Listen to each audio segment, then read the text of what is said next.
त्यांची आवड निवड, त्यांना दारिद्र्य नापसंत होते. एकदा भगवान बुद्ध श्रावस्तीमध्ये अनाथपिंडकाच्या जेतवनात राहत होते. त्यावेळी गृहपती अनाथपिंडक त्यांच्या दर्शनासाठी आला आणि तथागतांना अभिवादन करून तो एकीकडे बसला. नंतर त्याने तथागतांना विचारलं, मानवाने धनार्जन का करावे? तथागत म्हणाले, तू विचारतोस म्हणून तुला मी एक सांगतो.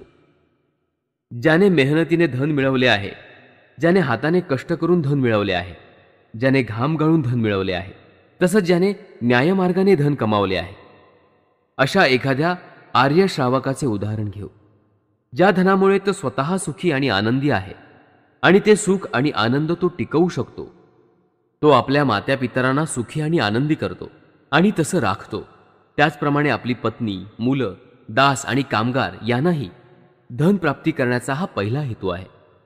अशा प्रकारे बंधन प्राप्त केल्यानंतर तो आपल्या स्नेहसोबत्यांना सुख आणि आनंद देतो. तसंच सुखी आणि आनंदी राहतो. हा दुसरा हेतू आहे. अशा प्रकारे धन प्राप्त केल्यानंतर अग्नी आणि पाणी, राजा तसंच चोर, शत्रू आणि वारस यांच्यापासून होणारी हानी तो टाळतो. तो आपली मालमत्ता सुरक्षित ठेवू शकतो. हा तिसरा हेतू. अशा प्रकारे धन प्राप्त केल्यानंतर तो कुलयज्ञ, अतिथीयज्ञ, पितृयज्ञ, राजयज्ञ आणि देवयज्ञ असे पंचयज्ञ करू शकतो. हा धन प्राप्त करण्याचा चौथा हेतू.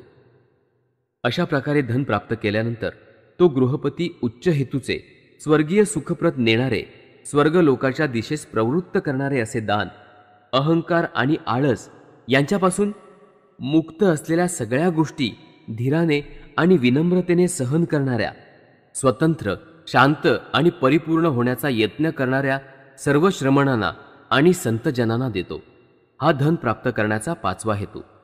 अनाथपिंडकाला समजलं की गरिबीचा गौरव करून तथागतांनी गरिबांचे सांत्वन केले नाही किंवा भगवान बुद्ध एकदा कुरु देशात कम्मा सदम्म नगरीत राहत होते.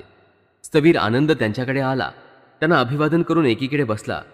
तो बसल्यावर त्यांना म्हणाला, तथागतांनी शिकवलेल्या प्रत्युत्य समुत्पादाचा नियम अजब आहे. तो फार गहन आहे, तरी पण मला तो अगदी स्पष्ट समजला आहे. आनंदा, असं म्हणू नकोस, असं कधीही म्हणू नकोस. हा प्रत्युत्व समुत्पादाचा नियम गहन आहे. हा नियम न समजल्यामुळे, त्याचे आकलन न झाल्यामुळे चालू पिढी गोंधळात, गडबडगुंड्यात सापडली आहे. तिला दुःखाचा मार्ग ओलांडून जाणं असाध्य झालं आहे. मी सांगितलं आहे की तृष्णा ही लोभाचे कारण आहे.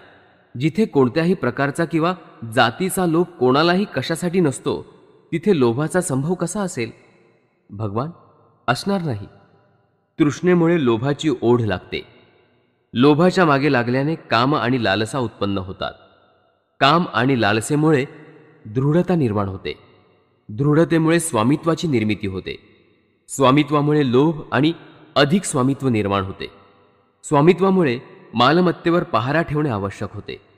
मालमत्तेवर पहारा ठेवण्याच्या वृत्तीमुळे अनेक वाईट आणि दुष्ट प्रसंग निर्माण होतात, जसं मारामारी, जखम, संघर्ष, भांडण, निंदा आणि असत्य.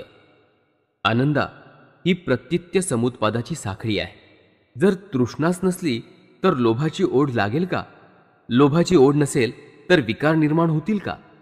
विकार नसतील तर दृढता निर्माण होईल का? दृढता नसेल तर स्वामित्वाचा लोभ निर्माण होईल का? स्वामित्व नसेल तर अधिक स्वामित्वाची हाव निर्माण होईल का? नाही भगवान, कधी निर्माण होणार नाही. जर स्वामित्वाचा लाभ नसेल तर शांती नाही का टिकणार? भगवान, टिकू शकेल. भगवान म्हणाले, मी पृथ्वीला पृथ्वीच मानतो, पण माझ्या मनात तिच्याबद्दल तृष्णा नाही. म्हणून मी सांगतो की सर्व तृष्णा समूळ निपटून, त्यांची लालसा न धरून, उलट त्यांचा त्याग, नाश आणि परित्याग करूनच मी बुद्धत्व प्राप्त केलं आहे. भिक्खू हो, भौतिक मालमत्तेचे नव्हे तर माझ्या धर्माचे हिस्सेदार होण्यासाठी झटा. कारण तृष्णेमुळे आसक्ती निर्माण होते आणि आसक्तीने मानसिक दायित्व येते. अशा रीतीने भगवान बुद्धांनी स्थवीर आनंदाला आणि अन्य भिक्खू वर्गाला संग्राहक वृत्तीचे दुष्परिणाम समजावून सांगितले. त्यांची सौंदर्याची आवड. भगवान बुद्धांना सौंदर्याची एवढी आवड होती की त्यांना सौंदर्यप्रिय बुद्ध असं म्हटलं तरी शोभून दिसेल. त्यांनी आपल्या अनुयायांना सांगितलं होतं, सौंदर्याच्या सहवासात राहा. भिक्खूंना उपदेश करताना ते म्हणाले, भिक्खू हो, अनुदित सद्धर्माचा उदय किंवा उदित अधर्माचा लोप करण्यास समर्थ ठरेल अशी सौंदर्याच्या सहवासा इतकी दुसरी कोणतीच गोष्ट नाही. जो सौंदर्याचा स्नेही आहे त्याच्या ठायी अनुदित सद्धर्माचा उदय होतो आणि उदित अधर्माचा लोप होतो. अधर्म आणि अधर्माची भक्ती लोप पावते. सद्धर्माबद्दल अप्रीती नाहीशी होते. सद्धर्माबद्दल भक्ती निर्माण होते. भिक्खू हो, अनुदित ज्ञानशाखा उदित न व्हावी म्हणून किंवा उदित ज्ञानशाखा पूर्णत्वाप्रत जाऊ नये म्हणून उपयुक्त ठरणारी बेशिस्त दृष्टीसारखी दुसरी समर्थ गोष्ट मला माहीत नाही. भिक्खू हो, ज्याची दृष्टी बेशिस्त आहे, ज्याच्या ठायी अनुदित ज्ञानशाखा उदित होत नाही आणि जर उदित झाल्या तर त्याची योग्य जोपासना न झाल्यामुळे पूर्णत्वास पोचत नाहीत. भिक्खू हो, सगळ्या सोयऱ्यांचा अभाव ही क्षुल्लकच गोष्ट आहे, पण विद्वत्तेचा अभाव ही मात्र फार हानिकारक गोष्ट आहे. भिक्खू हो, सगळ्या सोयऱ्यांची बुद्धी ही क्षुल्लक गोष्ट आहे, पण प्रज्ञेची वृद्धी ही मात्र सर्वोच्च महत्त्वाची गोष्ट आहे. भिक्खू हो, तुम्ही अशी शिकवण अंगी बांधली पाहिजे की आम्ही प्रज्ञेचा विकास करू. ती प्राप्त करण्यासाठी तुम्ही साधना केली पाहिजे. धनवृद्धी ही क्षुल्लक महत्त्वाची गोष्ट आहे, पण सर्व वृद्धींमध्ये श्रेष्ठ वृद्धी म्हणजे प्रज्ञावृद्धी. म्हणून अशा रीतीने तुम्ही वृत्ती बाळगली पाहिजे की आम्ही प्रज्ञेचा विकास करू. ती प्राप्त करण्यासाठी तुम्ही साधना केली पाहिजे. कीर्तीचा लोप ही क्षुल्लक गोष्ट आहे, पण प्रज्ञेचा लोप ही खरोखरच दुःखद गोष्ट आहे. त्यांची सौंदर्याबद्दल आसक्ती. एकदा शाक्य देशातील सक्कर या नगरात तथागतांचे वास्तव्य होते. त्याच समयी स्थवीर आनंद तथागतांकडे आला आणि अभिवादन करून एका बाजूला बसला. अशा रीतीने आसनस्थ झाल्यावर स्थवीर आनंद बोलला, भगवान, जीवनात अर्धे महत्त्व सौंदर्याशी मैत्री जोडण्यात आहे, सौंदर्याचा सहवास जोडण्यात आहे, सौंदर्याशी दाट स्नेह जोडण्यात आहे. आनंद, असं म्हणू नकोस. सौंदर्याशी मैत्री, सहवास आणि निकट स्नेह यांचे जीवनात सर्वस्वी महत्त्व आहे. जो सौंदर्याचा मित्र, सहवासी आणि निकट परिचित आहे अशा भिक्खूंकडून अशी अपेक्षा आहे की तो आर्य अष्टांगिक मार्गाचा विकास करील, तो आर्य अष्टांगिक मार्गाचा जास्तीत जास्त लाभ घेईल.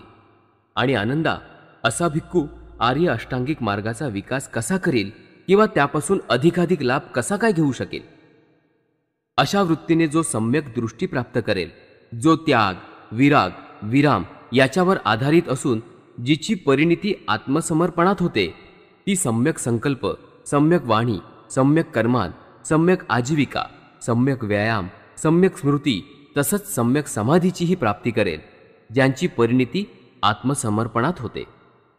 आनंदा, जो भिक्खू सौंदर्याचा मित्र, सहवासी आणि दाट स्नेही आहे, तो अशा रीतीने आर्य अष्टांगिक मार्गाचा विकास करतो आणि त्यापासून जास्तीत जास्त लाभ घेतो.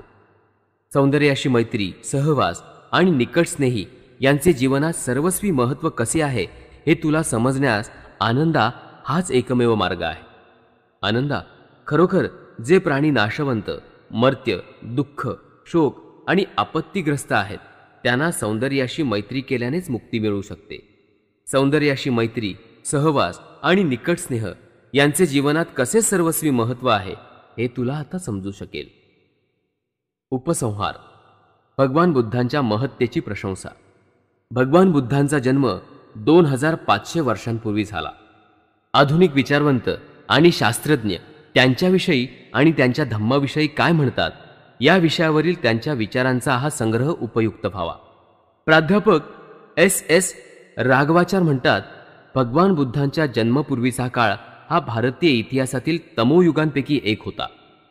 प्रज्ञेच्या दृष्टीने ते एक मागासलेले युग होते. धर्मग्रंथाविषयी निर्विवाद पूज्यभाव हे तात्कालिक विचारांचे वैशिष्ट्य होते. नैतिकतेच्या दृष्टीने ते एक तमोयुग होते. श्रद्धाळू हिंदूंच्या मते नैतिकतेचा अर्थ म्हणजे धर्मग्रंथानुसार आचारविधींचे यथायोग्य आचरण. आत्मत्याग किंवा संकल्पाची पवित्रता यासारख्या खऱ्या नैतिक विचारांना तात्कालीन नैतिक अभियज्ञेत यथायोग्य स्थान नव्हते.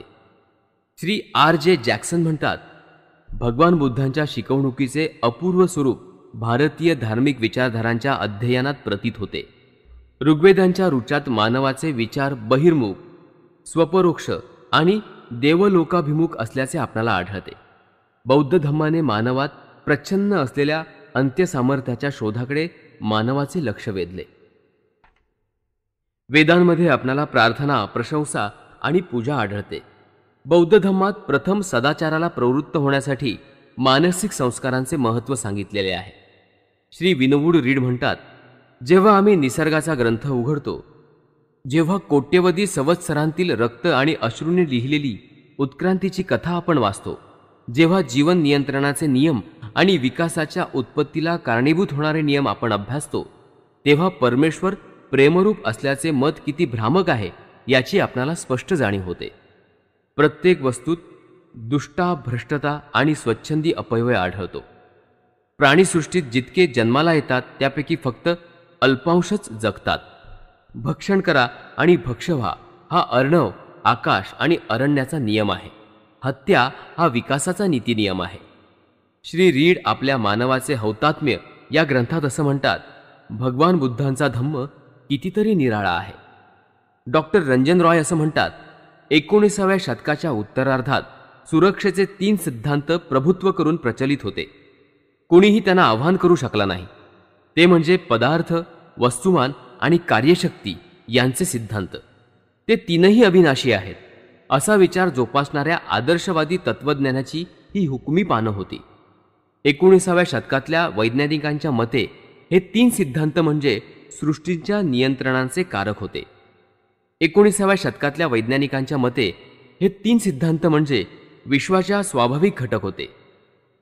त्यांची कल्पना अशी, विश्व हे अविनाशी अणूने भरलेले आहे. 19व्या शतकाच्या अखेरीस श्री जे थॉम्पसन आणि त्यांचे अनुयायी यांनी अणुभंजनास प्रारंभ केला आणि आश्चर्य असं की अणूचे तुकडे होऊ लागले. या तुकड्यांना ऋणविद्युतकण असं संबोधण्यात येऊ लागलं. ते सर्व समरूप आणि ऋणविद्युत जागृत होते.